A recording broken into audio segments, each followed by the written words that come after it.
주먹만한 작은 눈덩이가 커다란 눈사람이 될 수 있는 스노우볼 효과는 우리 아이들 공부에도 그대로 적용될 수 있습니다. 시작은 미미했지만 비탈길을 굴를수록 급격히 커지는 눈덩이처럼 아이 공부도 이런 비슷한 환경만 세팅해준다면 눈에 띄게 수직 상승할 수 있죠. 징그럽게 답답한 아이 공부, 특별한 계기를 만들어 주어야 빨리 바뀔 수 있습니다. 그리고 1년 중 바로 이 시기가 딱 좋을 때입니다. 제가 오늘 아이의 공부를 확 바꿔줄 엄마의 4일 액션 플랜을 짜드리고 좀 더 쉽게 실천하실 수 있는 3가지 양식 자료를 선물로 드리겠습니다. 꼭 그대로 따라해 보세요. 무조건 효과 있습니다.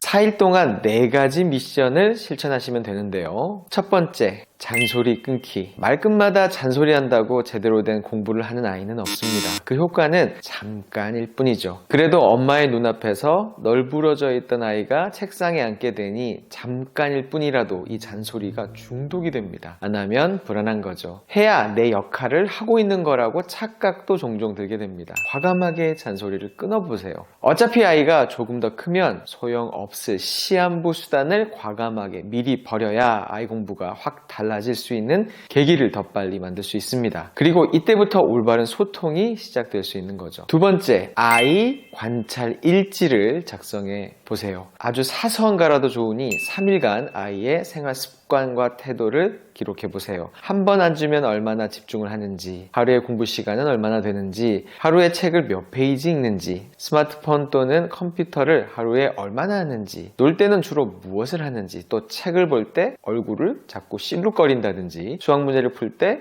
코를 후빈다든지 이런 사소한 것들도 다 기록해 보세요. 생각보다 아이에 대해 몰랐던 것들을 알게 되는 계기가 되실 겁니다. 내 자식이지만 나와 너무 다른 내 아이를 우선 객관적으로 이해해야 교육의 방향성을 올바로 잡을 수 있게 됩니다. 꼭 써서 기록해야 합니다. 대강 눈으로만 보고 머릿속으로만 생각하는 것과 기록하는 것은 완전히 다릅니다. 꼭 손글씨로 써서 기록해 보세요. 관찰 일지를 활용하여 내 아이를 냉철하게 파악하는 부모는 학원 선택, 교재 선택부터 남다릅니다. 절대 남 좋다는 거에 끌려다니지 않거든요. 세 번째, 아이와 인터뷰하기. 평소에 잔소리 심한 엄마라면 아이가 잔소리를 갑자기 안 하는 엄마를 신기해하고 있을 때 아이의 관찰 일지를 토대로 아이와 공식적인 인터뷰를 해보세요. 집보다는 조용한 카페 데이트를 추천합니다. 이건 낯설게 하기 기법인데요. 익숙한 엄마지만 낯선 공간과 분위기로 아이의 호기심을 자극할 수 있습니다. 그리고 아이가 스스로 잘 몰랐던 습관이나 행동에 대해서 이야기를 시작해보세요. 대부분의 아이들이 재밌어합니다. 그리고 다음 3가지 내용을 인터뷰해보세요. 숲이냐 나무냐, 아이의 성향이 디테일보다는 틀을 보는 걸 좋아하는지 아니면 반대로 큰 틀보다는 세세한 걸 보는 성향인지를 파악해 보세요. 이를테면 책을 보고 나서 가장 기억나는 내용을 물어볼 때 그 대답의 경향성을 보면 이런 성향이 잘 드러나고요. 그림이나 사진을 볼 때도 이런 성향이 두드러지는 아이들이 있습니다. 평상시 엄마가 관찰했던 내용을 바탕으로 아이가 스스로 어떻게 생각하는지 물어봐 주세요. 아이 스스로 본인의 인지 성향이라는 개념 자체를 생각해 보는 것도 아주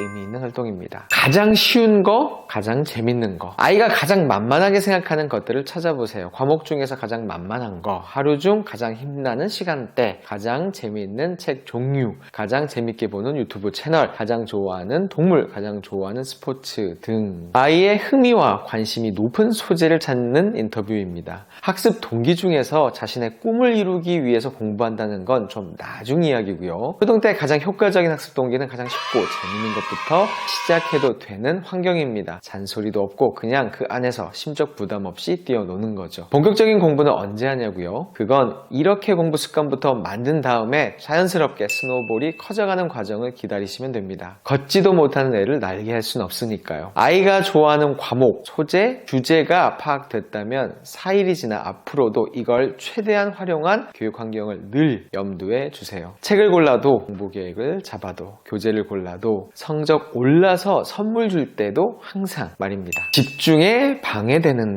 집중에 방해되는 거 하는 것이 무엇인지 아이 입으로 스스로 말하는 것이 가장 중요합니다. 대개 스마트폰, 게임, 톡, SNS 등 뻔한 대답이겠지만 스스로 인정해야 변화할 수 있는 시작점이 되거든요. 네 번째, 같이 프로젝트 계획표 만들어 거실에 붙여놓기. 앞서 세 가지 내용을 바탕으로 아이와 2주 프로젝트를 기획해보세요. 중요한 건 평상시에 하던 거 그대로 하는 건 안 됩니다. 새로운 걸 도전해보세요. 뭐든 좋습니다. 책 2권 읽기 프로젝트도 좋고요. 영단어 50개 프로젝트도 좋습니다. 수학 문제집 끝내기 프로젝트도 좋고 영어책 읽기도 좋습니다. 하루에 집중 시간 5분씩 늘리는 것도 좋고요. 엄마의 관찰 일지, 인터뷰, 그리고 아이의 시간과 역량을 고려해서 2주 동안 노력해서 성취할 수 있는 계획을 14일간 하루 단위로 잡아주세요. 그리고 그 표를 거실에 가장 잘 보이는 곳에 붙여놓고 매일 완료하면 성공 스티커를 하나씩 붙여주세요. 그리고 온 가족이 크게 박수 쳐주면서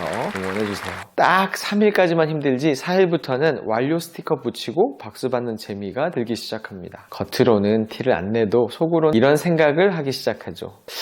나도 하면 되네. 하고 나니까 뿌듯하네. 이때까지 한 게 아까워서라도 포기하기 싫어. 이게 바로 스노우볼이 굴러가는 소리입니다. 2주간은 어떻게 하든지 프로젝트 완수를 할 수 있도록 엄마 아빠가 같이 해주세요. 아이가 멈춰 있다면 같이 해주는 겁니다. 단 한 번이라도 작은 성취를 맛본 아이의 자기 효능감은 다른 아이들과 확연히 다릅니다. 바로 이 시기부터 스노우볼을 굴리기 시작하면 올 연말이면 엄청난 성장이 기다리고 있을 겁니다. 공감 가시는 내용이 있으시면 댓글로 공유해 주시고요. 지금 바로 4일의 기적 3가지 양식 파일을 다운로드 받으러 교집합 밴드로 가세요. 더보기와 고정 댓글을 확인하세요. 감사합니다.